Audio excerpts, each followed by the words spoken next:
আসলেন তখন দেখলেন মদিনার লোকেরা সিয়াম থাকে মুহররমের 10 তারিখে। তখন বললেন, কেন তোমরা সিয়াম থাকো? ইহুদিরা বলছে, আরে শোনেন, এই মুহররমের 10 তারিখে ফেরাউন ডুবে গেছে আর মূসাকে আল্লাহ বাঁচিয়ে দিয়েছেন, তো মূসা শুকরিয়ার জন্য সিয়াম পালন করতেন। তখন আল্লাহ নবী বলছেন, শোনেন আনা আওলা হাক্কু মিনকুম, আমি তোমাদের চেয়ে বেশি হক রাখি মূসার সুন্নাত পালন করার ব্যাপারে। আমি তোমাদের চেয়ে বেশি অধিকার রাখি মূসার এই সুন্নাত বাস্তবায়ন করার ব্যাপারে। আমিও মুহররমের 10 তারিখে সিয়াম থাকবো, সাহাবীগণ তোমরা থাকো। বলার সাথে সাথে সাহাবীগণ বলে, হ্যাঁ আপনি জানেন ইন্নাহু ইয়াউমুন আযীম, এটা ইহুদিদের একটা বড় দিন, এইটা ওরা বড় দিন বলে মনে করে, আর আপনি দিনরাত বলছেন ওদের বিরোধিতা করতে হবে। আমরা মুহররমের 10 তারিখে সিয়াম থাকবো, মানে মুহররমের 10 তারিখ ওদের বড় দিন, আমরা কেন মুহররমের 10 তারিখে সিয়াম থাকবো? আপনি দিনরাত বলছেন ইহুদি খ্রিস্টানের বিরোধিতা করতে হবে।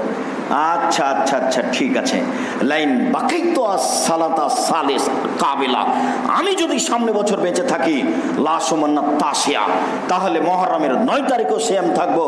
9 তারিখ হবে বিরোধিতা আর 10 তারিখ হবে শুকরিয়া। এই জন্য মুহররমের 2টা হয়ে গেছে। এখন বুঝতে পারছেন কিনা? ঢাকার সব বেরোলবিরা মনে করলে আরে ওই যে কারবালাতে হোসাইন শহীদ হয়ে গেছে, এই জন্য মুহররমের 10 তারিখ আর একটার মধ্যে ঢুকে গেছে। ফাতেমা কান দিয়ে কয়, আজ বুঝি হোসাইন কারবালাতে শহীদ হয়। কোথাকার কথা, হোসাইন শহীদ হচ্ছেন ফাতেমার মরার 39 বছর পরে। কবে ফাতেমা মরে গেছেন তার কোনো হিসাব নেই। এইভাবেই ধর্ম চলছে।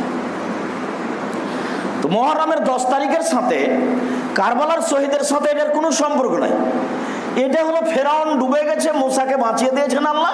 মূসা বলছেন আমি এই দিনে সিয়াম থাকবো তোমার শুকরিয়া আদায়ের জন্য। তো আমাদের নবী জানতে পারলেন, তো আমিও থাকবো।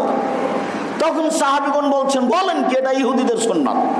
আচ্ছা ঠিক আছে, আমি বেঁচে থাকলে সামনের বছর 9 তারিখ থাকবো, এটা হবে বিরোধিতা, আর 10 তারিখ হবে শুকরিয়া। তাই হলো মুহররমের 2 দিন। আল্লাহ রাসূল বলছেন, আমি আশাবাদী মুহররমের যদি মানুষ 2 দিন সিয়াম থাকে অতীতের 1 বছরের পাপ ক্ষমা হবে। তিনি বলেন, ওয়াতাসিবু আলাল্লাহি ইয়াউম আরাফা, আরাফার যদি 1 দিন সিয়াম থাকে তাহলে আগে পরে 2 বছরের পাপ ক্ষমা হবে।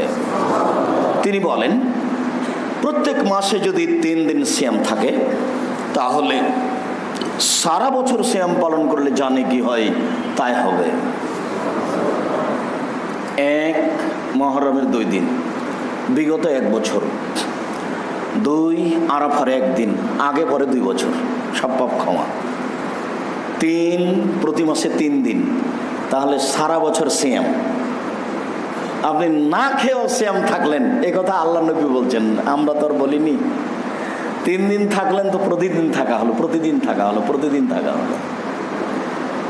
আবু আইয়ুব আনসারী রাদিয়াল্লাহু তাআলা আনহু বলেন, রাসূল